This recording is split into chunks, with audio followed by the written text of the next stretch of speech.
Alegria para felicidade. Como é que ela repara isso? E depois ela fez aqui embaixo também depressão e tristeza. Como explicar isso para as pessoas? Comece com o Gazini, que é da capital paranaense. Puxa, uma honra. Agradeço a prioridade. Eu vou achar o nome dela aqui. Calma aí, só um segundo. Vai lá. Opa. Pode ir respondendo que eu falo aqui, eu reconhecê-la como a nossa questionadora. Tá ótimo. Então,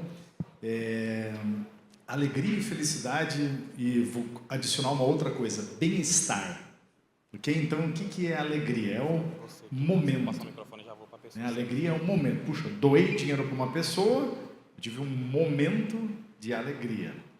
Felicidade são conceitos científicos, tá, pessoal? Felicidade é o dia.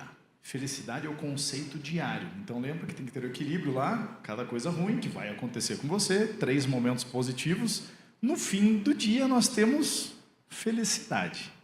Bem-estar é como é que eu avalio a minha vida nos últimos anos. Então, falar, olha, se a tua vida é uma sequência aqui de 10 degraus, onde você está hoje? Isso é o teu bem-estar. Ok? Então, né, dentro da classificação científica, essas são as diferenças. Tristeza e depressão. É isso? Tristeza, mais uma vez, é uma coisa, né, momentânea. Né? O coxa perdeu, fico triste. Né? Acontece todo final de semana.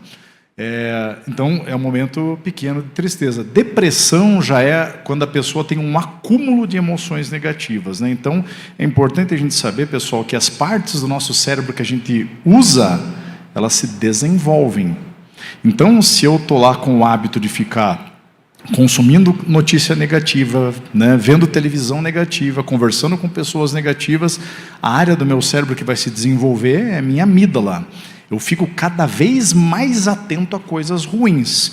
E o que os cientistas demonstram, tem a Katie McLaughlin da Harvard, por exemplo, o Victor Carrion da Stanford, que uma pessoa que tem a amígdala muito desenvolvida, se você passa lá rostos felizes, rostos neutros, rostos tristes, essa pessoa ela confunde uma expressão facial neutra com tristeza. Então o cérebro ele processa as coisas numa ótica negativa. Ok? Então, quanto mais informação negativa eu consumo, maior se torna a minha amígdala, mais eu enxergo o copo meio vazio, como a gente fala. Não é? Então, isso vai fazer com que a pessoa entre num momento de depressão, que ela vai acreditar que não existe o que ela faça ali, ela não vai sair daquele estado, então ela fica, né, prefere ficar sozinha, prefere ficar no escuro, prefere ficar dormindo, não interage com as outras pessoas. Então, essas são algumas diferenças aí. Uma pessoa, né, Zé Paulo, que esteja depressiva, ela está desvitalizada. De maneira geral, entendida a depressão como uma doença, como ela o é, quando aprofundada, a pessoa, nessa condição, ela não quer viver. Isto é, ela não tem vitalidade. A ideia de que algumas pessoas não querem levantar, encontrar, sair, como você lembrava, é porque ela não está triste. Que a tristeza é algo do teu cotidiano e do meu, e vem de várias fontes. Mas a tristeza tem uma marca de que você enxerga a possibilidade dela cessar. A depressão, ela não permite que você assim enxergue. É necessário que a pessoa seja apoiada, ajudada. De nada adianta eu dizer para uma pessoa com depressão, mas você tem toda a razão do mundo para ser feliz, para ficar alegre. Ora, tua carreira, teus filhos, tua casa. Não é essa a questão. Se fosse, seria facílimo. É preciso de ajuda médica, de ajuda psicológica, de ajuda da comunidade afetiva, né? E nesse sentido, claro, uma pessoa com depressão pode estar alegre em vários momentos. Ela degusta uma comida que ela aprecia, ela tem um momento de alegria. Ela encontra alguém que ela não via há algum tempo e que ela gosta, ela fica alegre, mas ela não consegue ficar feliz, né, de maneira alguma, porque felicidade tem a ver com exuberância vital. É o momento em que você sente um gosto imenso de estar viva ou vivo. Muito bom. Essa foi a pergunta da Kátia, achei ela aqui, Kátia Regina Gomes, do Colabora Gov, lá de Itu. André.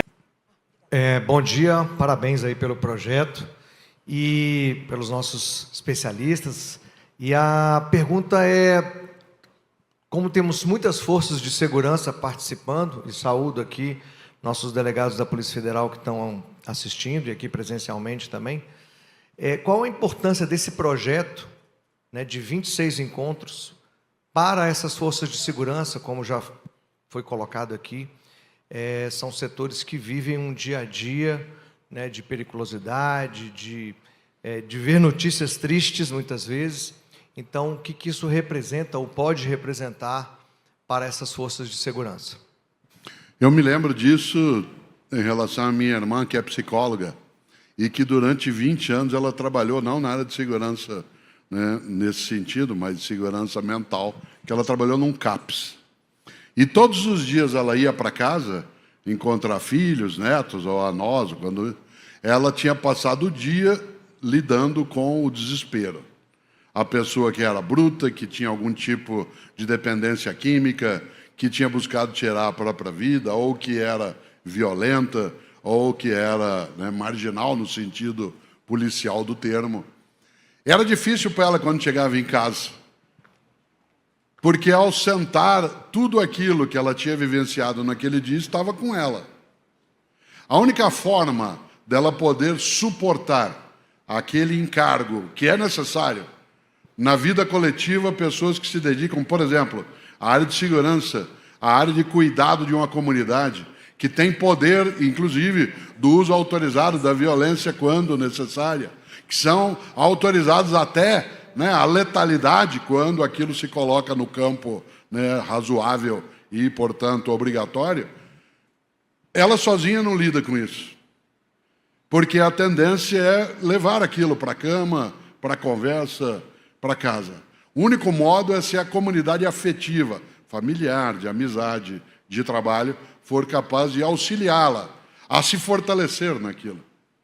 Evidentemente que eu, Cortella, que sou professor, eu sou muito grato a pessoas que cuidam para que uma comunidade de vida, uma sociedade, um Estado, uma nação, viva em paz, em harmonia. Meu sonho é aquele que uma escritora inglesa um dia disse que é o dela também, que era o filho dela de 10 anos virar para ela e falar assim: mãe, o que era a guerra? O que era a guerra? Já imaginou, pai, o que era o homicídio? Pai, mãe, o que era a violência física, a brutalidade? Evidente que, e eu estou me estendendo de propósito, que mulheres e homens que cuidam disso, uma parte aqui presente e outras que estão virtualmente, são pessoas imprescindíveis. E por isso não podem ser deixadas de lado. Isto é, não podem enfrentar isso como se fosse uma questão de energia própria. Ou nós ajudamos com a capacidade de políticas públicas, de projetos que façam, né, a consolidação nas pessoas que fazem o que há de mais complexo, que elas sintam apoio, referência, que não é apenas de base material, também ele, não é um reconhecimento só pecuniário, também esse, mas que seja a nossa gratidão de um lado e, por outro lado, lembrar, não, né, é preciso que você, no teu dia a dia, possa lidar. Por último, Zé Paula, nessa questão para mim, eu sempre digo que a única maneira de afastar fantasmas é acender a luz. Você acende a luz. Se eles estiverem lá, você enfrenta. Se eles não estiverem, esqueça. Por isso, a finalidade do projeto é acender a luz. Se os nossos fantasmas existem e nos amedrotam, a gente os enfrenta junto. Se não, afinal, não é para que cara feia na vida ninguém paga meia, né?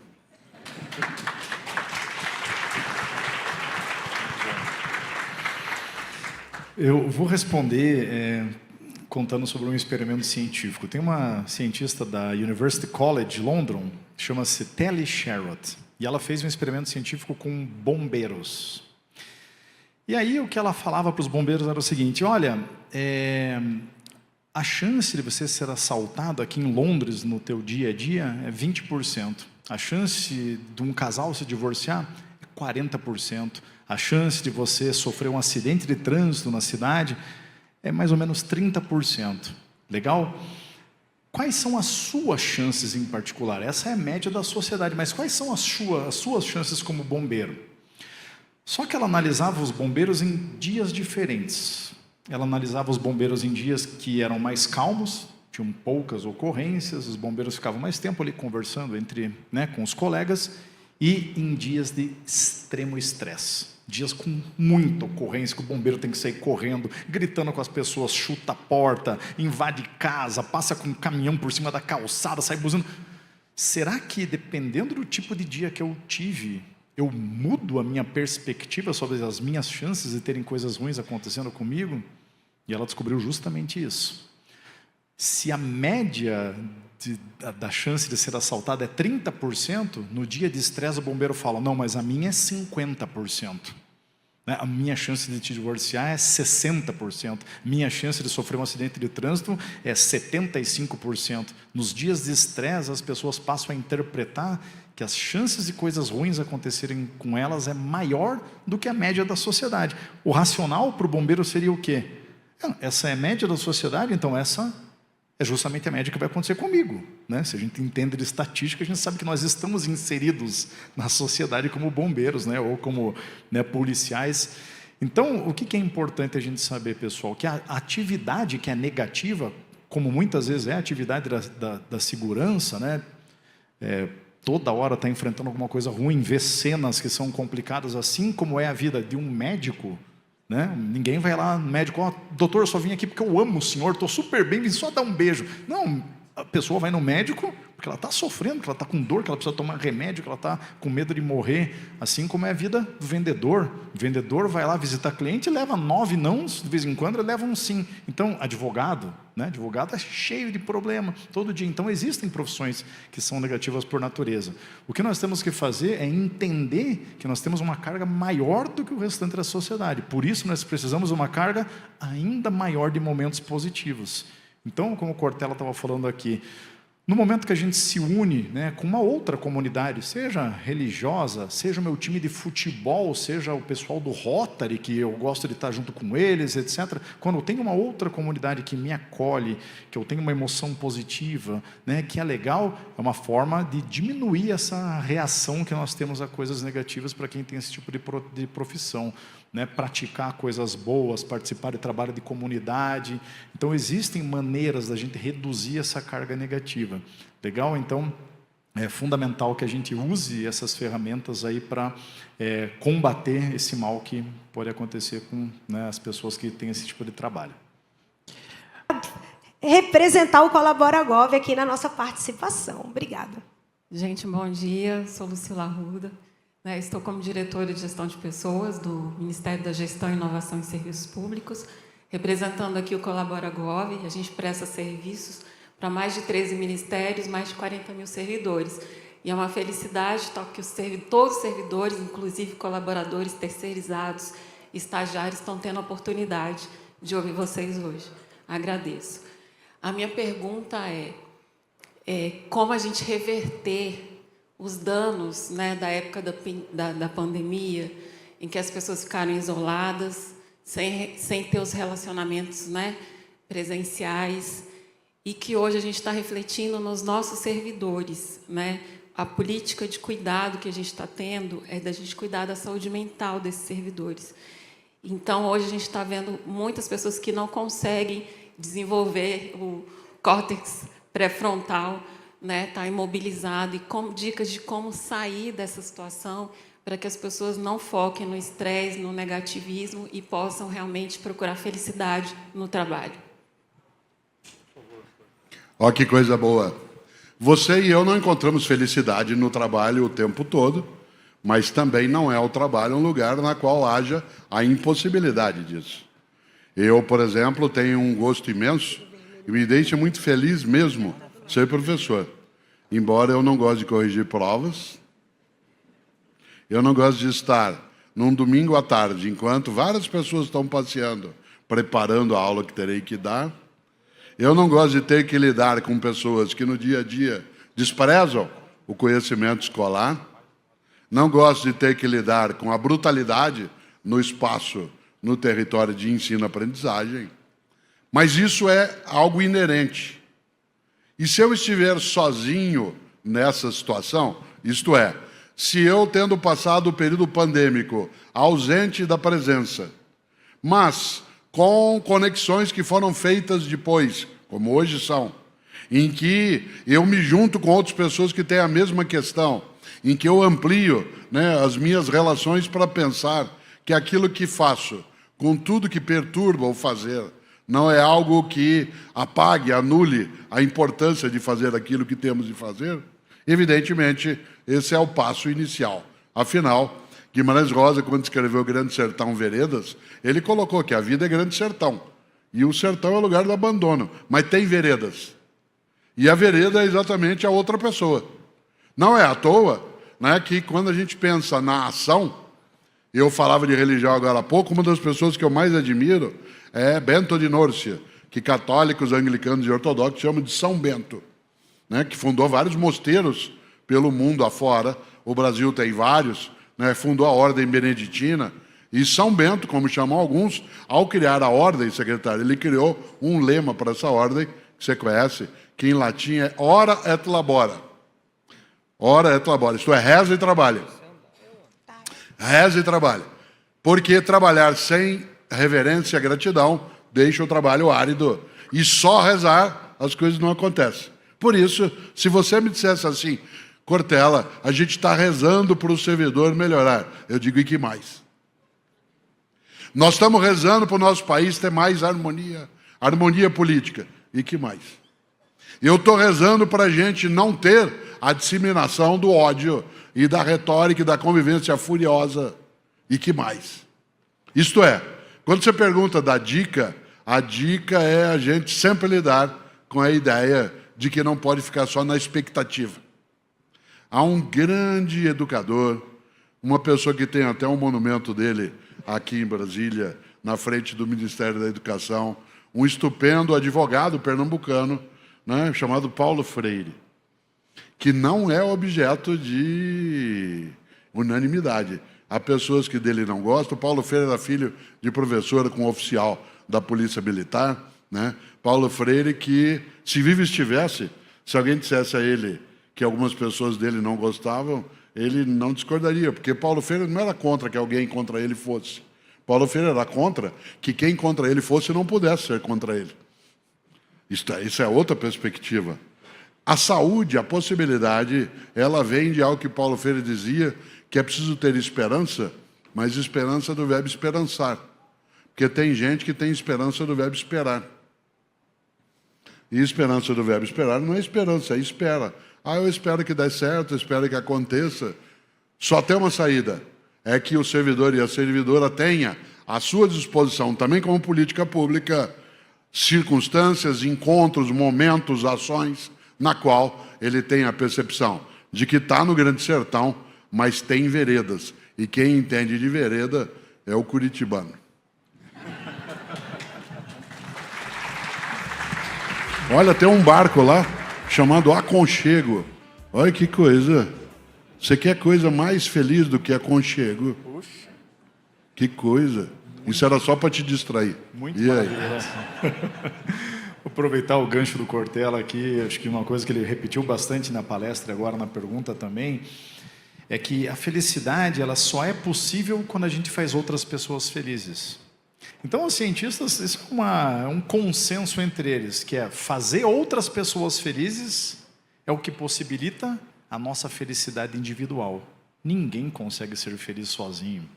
Então, se existe algo que nós temos que fazer para ser mais felizes, como a gente viu aqui na palestra, é a gente cultivar os relacionamentos.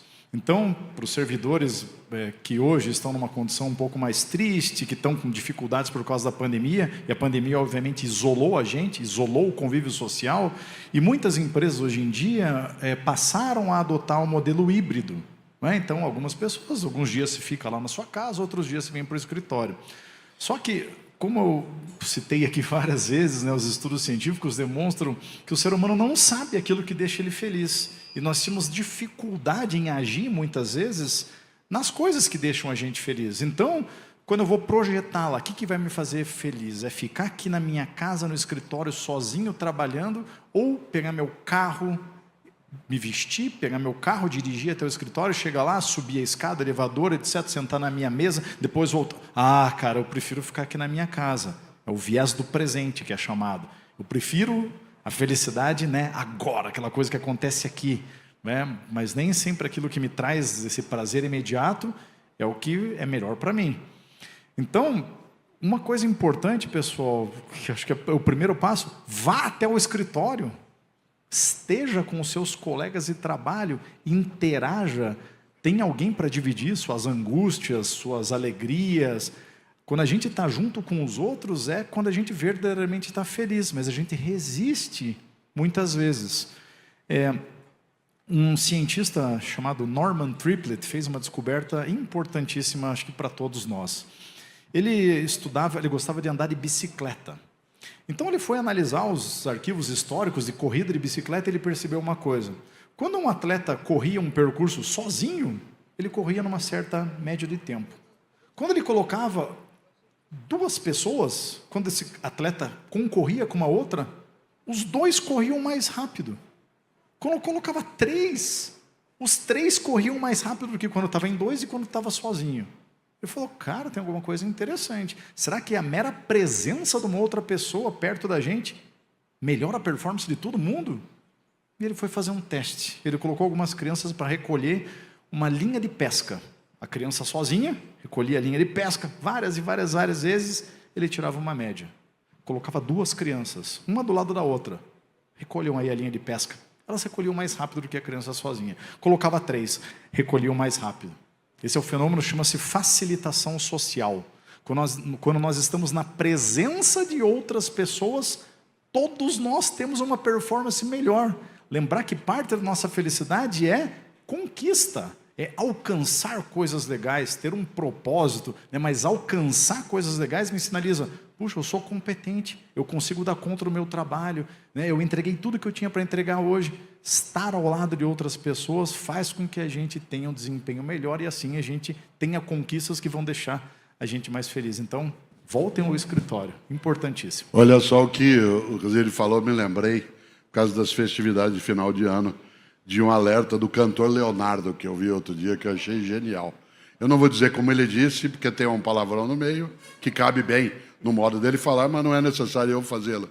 Ele dizia assim, família unida é uma alegria, família reunida é uma desgraça.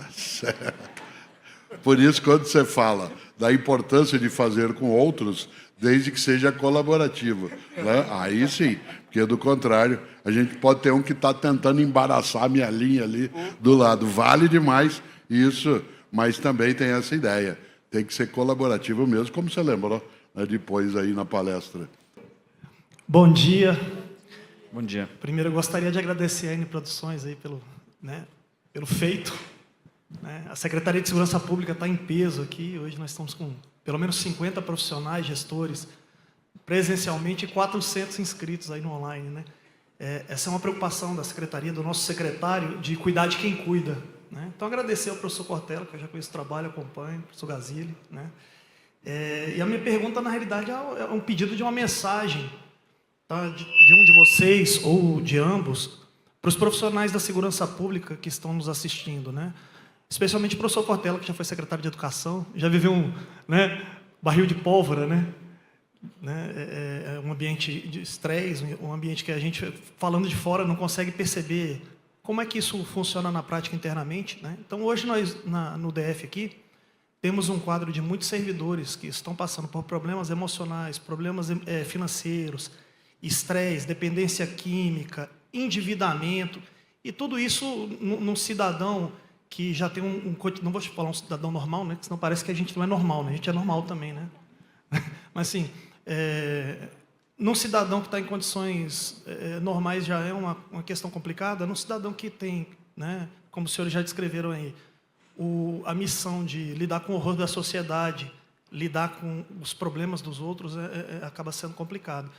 Na Secretaria de Segurança Pública, né, graças aí ao trabalho do Dr. Leôncio, da comandante Vanessa, que estão aqui, né, nós estamos trazendo todo esse conhecimento que nos traz uma profunda reflexão, mas eu gostaria de receber uma mensagem dos senhores para essas pessoas, né, do caminho, né, como é que a gente pode virar o jogo, né, essas pessoas que se encontram nessa situação agora, qual é o passo número 1 para a gente virar, transformar essas pessoas em pessoas mais felizes, mais equilibradas e, consequentemente, mais prestativas para a nossa sociedade. Muito obrigado por tudo, viu? Que bom.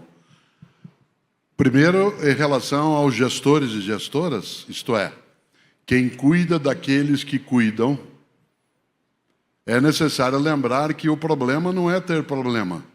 O problema é ter problema sem alternativa. Problemas temos o tempo todo. É o problema sem alternativa que nos agonia, né, que nos desespera.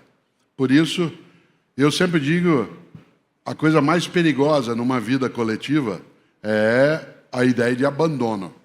Pessoas assim não podem ser abandonadas. Vou dizer algo em relação à cidade em que moramos também, que é São Paulo. Vez ou outra você tem um frio intenso. E aí tem notícia no dia seguinte de pessoas que pereceram na rua. E o frio liquidou. E a manchete no jornal no dia seguinte é: 2 pessoas morreram de frio. Eu digo, não morreram de frio, morreram de abandono. Ninguém morre de frio se houver outra pessoa que possa ajudar. 40 pessoas morreram de fome. Ninguém morre de fome. Morre-se de abandono. Se houver outro ser humano que tem algum alimento, esse alimento vai socorrer. Por isso, o que tem que ser recusado é o abandono. E para essa pessoa, né, que no dia a dia lida com isso, você pede uma mensagem, eu lembro sempre de um grande médico, filósofo, foi pastor, músico, Albert Schweitzer, que é prêmio Nobel da Paz de 1952. Schweitzer tem uma frase que eu uso com frequência. Ele dizia: a tragédia não é quando uma pessoa morre. A tragédia é aquilo que morre dentro de uma pessoa enquanto ela ainda está viva. A tragédia não é quando uma pessoa morre. A tragédia é aquilo que morre dentro de uma pessoa enquanto ela ainda está viva. Do que não pode morrer? A esperança ativa. A possibilidade de saber que não está abandonada. A ideia, né, de que cada pessoa que atua na área de cuidar de nós outras e outros, que essa pessoa não poderá, de maneira alguma, sentir-se abandonada. Isso é uma tarefa da comunidade, da sociedade em geral, do poder público e, é claro, né, dos legisladores e legisladoras, que têm também a tarefa de prover essas forças. Agora, quando Schweitzer diz que a tragédia não é o perecimento, é aquilo que em vida você deixa de ter. Eu, evidentemente, não posso deixar de imaginar a gratidão que é necessária para pessoas que atuam nessa atividade. Mas não basta eu dizer, como eu falava antes, né, com a secretária, dizer assim: olha, eu sou muito grato a vocês da área de segurança, porque eu preciso ouvir de volta, e que mais?